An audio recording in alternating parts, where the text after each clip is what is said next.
promote or promotion any illegal activities. All content provided by this channel is meant only for educational purposes. Mahatma গান্ধীর প্রয়াণ দিবসে কোচবিহার জেলা তৃণমূল মহিলা কংগ্রেসের পক্ষ থেকে নতুন সংকল্প গ্রহণ করা হলো এবং সেই সাথে গান্ধী মূর্তিতে মাল্যদানের মাধ্যমে তার কর্মসূচিও শুরু করলো মহিলা তৃণমূল কংগ্রেস। জেলা মহিলা তৃণমূল সভানেত্রী সুচিস্মিতা দত্ত শর্মা জানান, চলো পাল্টাই কেন্দ্রীয় সরকার নামক এই নতুন সংকল্প অভিযান নিয়ে গান্ধী প্রয়াণ দিবস থেকে শুরু করে লাগাতার প্রচার প্রসার অভিযান এবং মিছিল কেন্দ্রীয় সরকারের বিভিন্ন জনবিরোধী কাজের বিরুদ্ধে লাগাতার কর্মসূচি গ্রহণ করতে চলেছে মহিলা তৃণমূল কংগ্রেস সংগঠন। এদিন এক মিছিলের মাধ্যমে এই কর্মসূচির সূচনা করেন তারা। কি বললেন সুচিস্মিতা দত্ত শর্মা আমরা শুনব।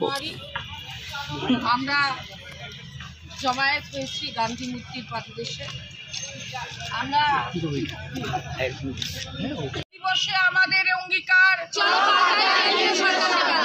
গান্ধীর প্রয়াণ দিবসে আমাদের অঙ্গীকার।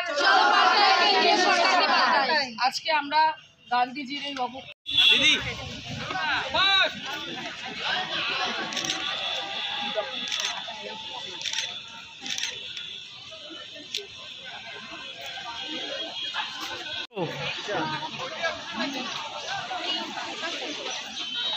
लोगो टोगो उठाया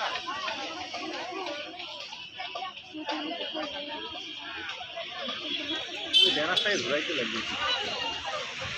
আসবে না, দাঁড়া দাঁড়া দাঁড়া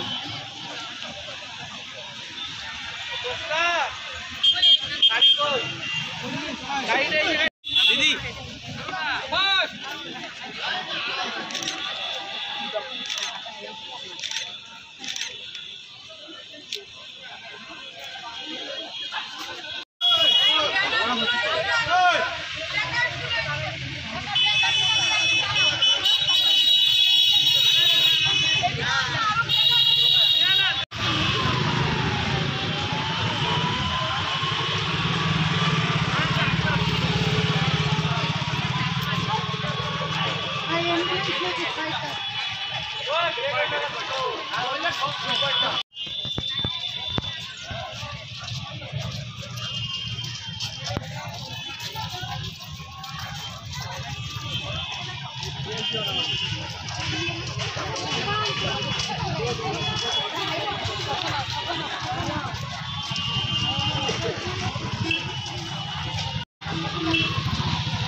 পিছাও পিছাও পিছাও পিছাও পিছাও পিছাও